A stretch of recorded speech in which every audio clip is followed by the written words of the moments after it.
Sir extraordinary ಆಗಿದೆ sir. ನಾನೇನು ಹೇಳೋದು, ನೆನೆ ಡಿ ಬಾಸ್ ಅವ್ರ ಜೊತೆ ಸಿನಿಮಾ ನೋಡಿದ್ದು ಒಂದು ಬಿಗ್ ಎಕ್ಸ್ಪೀರಿಯೆನ್ಸ್. ಅವ್ರಗಳ ಫ್ಯಾನ್ಗಳ ಜೊತೆ ಸಿನಿಮಾ ನೋಡಿದ್ದು ಇನ್ನೊಂದು ಸೂಪರ್ ಎಕ್ಸ್ಪೀರಿಯೆನ್ಸ್. ಒಂಥರ ಅದೃಷ್ಟವಂತರು ಸರ್. ಪ್ಯಾರಲಲ್ಲಿ ಹೀರೋ ಜೊತೆ ಮತ್ತು ಅವ್ರ ಅಭಿಮಾನಿಗಳ ಜೊತೆ ಸಿನಿಮಾ ನೋಡಿದ್ದು ಖುಷಿ ಆಗ್ತಾಯಿದೆ. ವಂಡರ್ಫುಲ್. ಎಲ್ಲ ಕಡೆ 176 ಮಿಡ್ ನೈಟ್ ಶೋಗಳು ಏನು ಓಪನ್ ಆಗಿದೆ, ಎಲ್ಲವೂ ಹೌಸ್ಫುಲ್ ಆಗಿದೆ ಸರ್. 55 ಸಿನಿಮಾ ಏನಾಗಿದೆ, ಡಿ ಬಾಸ್ ಅವ್ರದ್ದು first day gross collection already break ಆಗಿದೆ. ಒಂದೊಳ್ಳೆ 24 ಗಂಟೆ ಆದಮೇಲೆ ಒಂದೊಳ್ಳೆ ಅಪ್ಡೇಟ್ ಬರುತ್ತೆ ಗ್ರಾಸ್ ಕಲೆಕ್ಷನ್ ಬಗ್ಗೆ sir. Sir as a audience ನಿಮಗೆ ಇಷ್ಟ ಆಗಿದ್ದಂಥ ಒಂದು ಪಾರ್ಟ್ ಮತ್ತು ಡಿ ಬಾಸ್ ಅವರ ಕ್ಯಾರೆಕ್ಟರ್ ಬಗ್ಗೆ ಹೇಳಿದ್ರೆ? ಕಾಟೇರನ ಮುದುಕನ ಪಾತ್ರ ನನಗೆ ಈ ಕ್ಷಣಕ್ಕೂ ಕಾಡ್ತಾ ಇದೆ. ತುಂಬ ಸಪ್ಪೆ ಆಗಿ ಆದರೆ ಹಂಗೆ ಸ್ಟ್ರಾಂಗಾಗಿ ಅವರು ಅಭಿನಯಿಸಿದ್ದಾರೆ.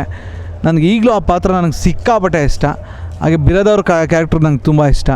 ಆ ಎರಡು ಕ್ಯಾರೆಕ್ಟರ್ಗಳೂ ನನಗೆ ತುಂಬಾ ಕಾಡ್ತಾಯಿದೆ ಸರ್. ಅದರಲ್ಲೂ ಡಿ ಬಾಸ್ ಅವರ ಆ ಏಜ್ಡ್ ಕ್ಯಾರೆಕ್ಟ್ರು ನನಗೆ ತುಂಬ ತುಂಬ ತುಂಬ ತುಂಬ ಇಷ್ಟವಾದ ಕ್ಯಾರೆಕ್ಟರ್ ಸರ್.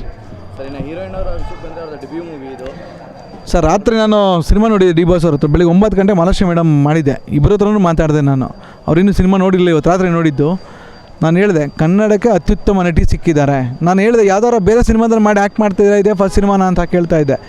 ಅಷ್ಟು ಚೆನ್ನಾಗಿ ಅವರು ಎಮೋಷನ್ ಆಗ್ಬೋದು, ಲವ್ ಸೀನ್ಸ್ಗಳಾಗ್ಬೋದು, ಡೈಲಾಗ್ ಹೇಳ್ಬೋದು, ಒಂದು ಅಗ್ರೆಸಿವ್ನೆಸ್ ಆಗ್ಬೋದು, ಎಲ್ಲವೂ ಚೆನ್ನಾಗೇ ನಮ್ಮ ಆರಾಧನವರು ಹ್ಯಾಕ್ಟ್ ಮಾಡಿದ್ದಾರೆ. ಕನ್ನಡಕ್ಕೆ ಒಂದು ಅತ್ಯುತ್ತಮ ನಟಿ ಸಿಕ್ಕಿದ್ದಾರೆ ಸರ್.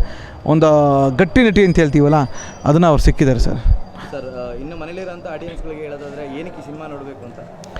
ಏನಕ್ಕೆ ಅಂತೇಳಿ, ಉಳುವವನೇ ಭೂಮಿ ಒಡೆಯ ಅಂತ ನಿಮ್ಮ ತಾತ ಮುತ್ತಾತರ ಕಾಲದಲ್ಲಿ ಇದಿತ್ತು. ಏನು ಜನ್ರೇಷನ್ 1983 30-35 ವರ್ಷಗಳಿಂದ ಇದಿತ್ತು. ಯಾರು ತಾತನ ಅಜ್ಜಿ ಕೇಳಿದವ್ರು ಹೇಳ್ತಾರೆ ಈ ಥರ ಇತ್ತು, ನಾವು ಈ ಥರ ಬದುಕ್ತು ಅಂತ. ಅದನ್ನು ತೆರೆ ಮೇಲೆ ತಂದಿದ್ದಾರೆ. ಎಲ್ಲವೂ ನೋಡಿದ್ದಾರೆ, ಎಲ್ಲ ರೀತಿ ಗನ್ ಸಿನಿಮಾಗಳು, ಕಾಮಿಡಿ ಸಿನಿಮಾಗಳು ನೋಡಿ. ಬಟ್ ಈ ಥರ ಒಂದು ಫ್ರೆಶ್ ಕತೆ ನೋಡಬೇಕು ಅಂತ ಹೇಳಿದ್ರೆ ಒಂದು ಥಿಯೇಟ್ರ್ ವಿಜುವಲ್ಸ್ಗೆ ಕಾಯಿರಿ. ಯಾವುದೋ ಒಂದು ಪೈರೇಸಿ ಕಾಯಬೇಡಿ, ಯಾವುದೋ OTT ಬರುತ್ತೆ ಅಂತ ಕಾಯಬೇಡಿ.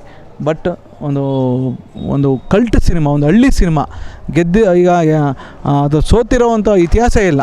ಈ ಥರ ಒಂದು ಜಾನ ಸಿನಿಮಾ, ಹಳ್ಳಿ ಸಿನಿಮಾ ಸೋತಿರೋದಲ್ಲಿ ತುಂಬ ಕಡಿಮೆ, 99% ಗೆಲುವಿದೆ.